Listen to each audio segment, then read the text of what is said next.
기다릴 때자와 쫓을 종자입니다. 기다리는 것도 모시는 것의 한 방법이고 쫓는 것도 모시는 것의 한 방법인데 어떤 게 더 좋은 방법일까요? 정답은 상황에 맞게 모시는 것입니다. 어떨 때는 기다리는 게 좋고 어떨 때는 쫓는 것이 좋은 것이죠. 오늘은 이런 모시는 것을 의미하는 한자들을 모아 세트 한자로 해석해 보겠습니다. 반갑습니다. 세트 한자 제380강입니다. 세트 한자는 우리의 상식으로 해석합니다. 연관 등 글자들을 모아 한 세트씩 공부하는 것입니다. 그렇게 기억할 수 있는 효과적 방법으로 한 세트씩 공부하는 세트 한자 연구소입니다. 함께 있거나 가까이 있으면서 잘 받드는 것도 모시는 것이고 어떠한 곳으로 데리고 가거나 데리고 오는 것도 모시는 일이죠.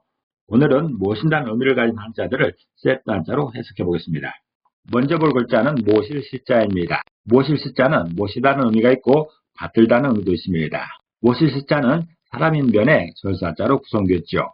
이 중에 절사자는 작지만 중요한 것을 의미하고 있습니다. 모실 시자를 이미지로 표현해보면 사람인변에 해당되는 한 사람의 이미지가 있습니다. 그리고 절사자의 등들은 작지만 중요한 것을 의미하는 골프장 안에 결승홀이 있습니다. 이 홀이 골프장 전체 중에 작지만 중요한 부분인 것이지요. 그래서 모실 시자가 의미하는 모시는 것은 사람에게 작지만 중요한 일을 표현하고 있습니다. 그래서 모실 시자는 사람에게 작지만 중요한 일로서 공동체주의에 반드시 필요한 일이 모시는 일이다라는 그런 의미인 것이죠. 공동체에서는 일정한 공로가 있는 사람이거나 또는 기대가 되는 사람을 각 구성원들이 작은 힘이라도 보태서 모셔야 되는 것입니다. 그렇지 않고 하루 보고 말 사람들처럼 각자 알아서 각자 도생으로 살게 된다면 공동체는 유지될 수가 없는 것이지요. 그림처럼 어떤 사람이 위쪽으로 올라가야 된다면 다른 사람들이 아래에서 힘을 보태야 됩니다. 내가 힘이 들기 때문에 나는 아래에서 받침을 못하겠다고 하면 이런 그림이 나올 수가 없는 것이죠. 모시는 일은 사람들에게 작지만 중요한 일입니다. 이 하찮은 작은 힘이 무슨 도움이 되겠는가 의심할 수도 있겠지만 그런 작은 힘들이 공동체를 건강하게 하는 것입니다. 활용 단어로는 노친시야라는 말이 있습니다. 사자성어로 노친시야가 있죠. 이는 늙은 어버이를 모시고 있는 처지를 말하고 있습니다. 늙은 어버이를 모시는 일은 과거 그분들의 헌신과 수고에 보답하는 일이 되는 것이고 미래 세대에게 나의 노후를 바치려는 최소한의 자격이 되는 것이죠. 이 모실 시자는 세트 한자 123강에서 자세히 다룬 바 있습니다. 참고하시기 바랍니다.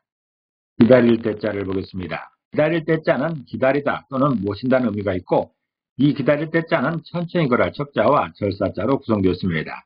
이 중에서 천천히 걸어갈 척자는 삶의 경험을 의미하는 것이고 절사자는 작지만 중요한 것을 표현하고 있습니다. 기다릴 때자에서 부수로 사용되고 있는 천천히 걸어갈 척자는 두 사람이 이렇게 어깨동무하면서 천천히 걸어가고 있는 이런 이미지입니다. 또 절사자는 작지만 중요한 것을 표현하고 있죠. 그렇기 때문에 기다릴 때자는 경험 속에서 작지만 중요한 일이 기다리는 것이다라는 그런 표현입니다. 기다리는 것은 어떤 사람이나 때가 오기를 바라는 것이지요. 그렇게 기다리는 것은 상대에 대한 존경의 의미가 있는 것이고 모시는 일의 한 방법이 되는 것입니다. 시간은 돈이라는 격언이 있지요. 그런 피와 같은 내 시간을 상대를 위해 제공하는 것이 기다리는 것입니다. 이는 그 사람에 대한 존경이나 존중의 자세가 있기 때문에 가능한 것이죠. 간혹 누가 나를 기다리는데 늦게 나타나서도 사과도 없이 대수롭지 않게 생각하는 사람들이 있습니다.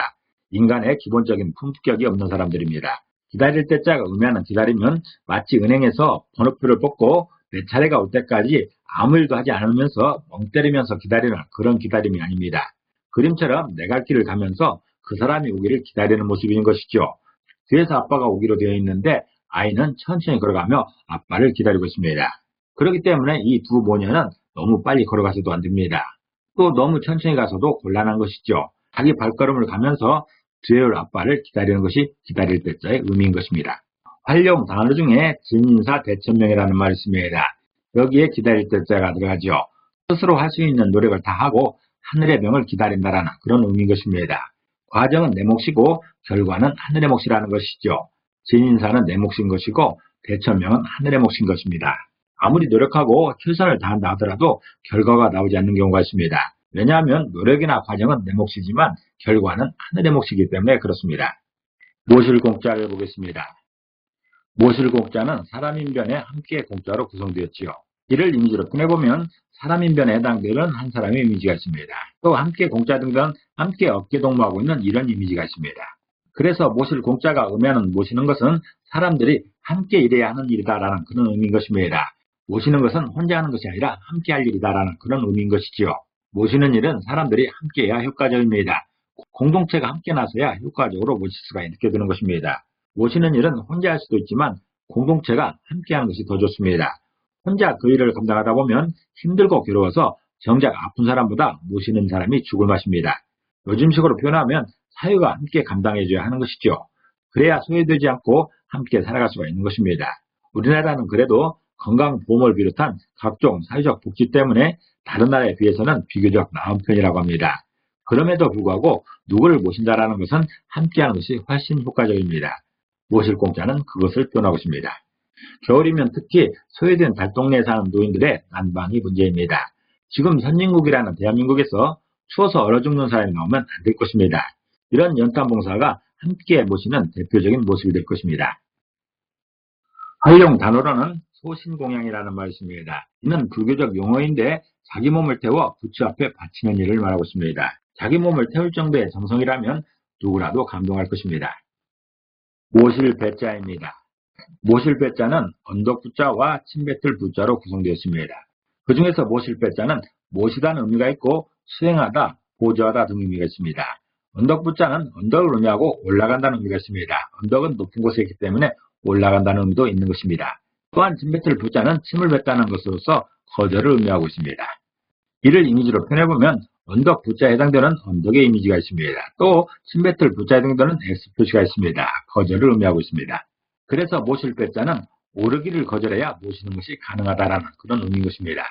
나보다 남이 돋보이려 할 때 모실 수가 있는 것인데 그러려면 내가 오르는 것을 거절하고 남이 오르게 해줘야 되는 것이죠.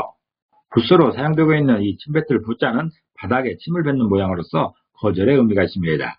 언덕은 올라가는 것이기 때문에 모실 부자는 언덕에 올라가기를 거절하는 그런 모양입니다. 나는 더 이상 올라가지 않고 남을 올라가게 배려한다면 그것이 바로 진정으로 모시는 일이 될 것입니다. 이런 태도가 없다면 모시는 일은 애초부터 불가능한 일이 될 것입니다. 그림처럼 나는 아래에서 받쳐주고 상대방이 올라가서 영광을 받게 하는 것이 모실 배자가 의미하는 모시는 일입니다. 활용 단어로는 배석이라는 말이 있습니다. 배석이라는 말은 어떤 자리에서 상관을 모시고 함께 참석하는 것입니다. 내가 그분을 모시고 그 자리에 참석하는 것을 말하는 것입니다. 쫓을 종자입니다. 쫓을 종자는 천천히 걸할 척자와 사람인자가 두 번 겹쳐 있고 발족자로 구성되었습니다. 그 중에서 발족자는 발족자 상부에 입부자가 빠지고 사람인자가 두 번 겹쳐 있는 그런 모양입니다. 이 쫓을 종자는 쫓다라는 의미가 있고 따르다, 모시다 의미가 있습니다.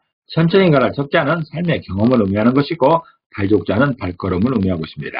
이를 이미지로 표현해보면 천천히 걸어갈 척자는 두 사람이 이렇게 어깨동무하며 걸어가고 있는 이런 이미지로 표현할 수 있습니다. 또 사람인변이 두 개 있는 것은 여러 사람을 의미하는 것이고 발족자는 발을 의미하고 있습니다. 그래서 쫓을 종자는 천천히 걷는 사람들의 발걸음의 모양이 쫓는 것이라 표현하고 있는 것이죠. 쫓을 종자는 한 사람의 경험을 쫓아가는 것이 존경의 표현이라는 것입니다. 어떤 한 사람을 정해서 그분을 존경하고 그분의 인생을 쫓아가라는 모델이 있다면 인생은 생각보다 수월하게 풀릴 수가 있습니다. 마치 처음 세상 사는 것처럼 나만의 독창적인 인생을 펼치려 한다면 고달픔은 대가가 될 것입니다. 어떤 사람을 정해서 그분을 쫓아간다는 것은 정신적으로 그분을 모시는 일이 됩니다.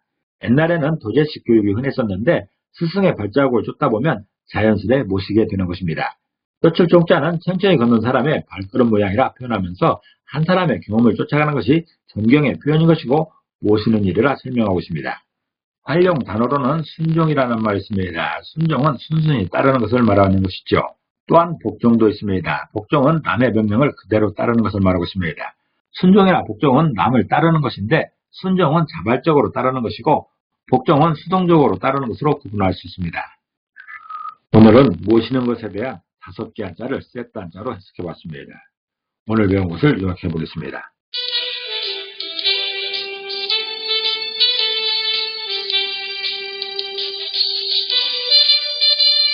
모시는 일은 건강한 공동체를 위해 반드시 필요한 일입니다. 모시는 일은 품앗이가 되기 때문에 이웃에게 힘이 되고 결국에는 나에게도 힘이 됩니다. 오늘도 평안하시기를 기도합니다. 감사합니다.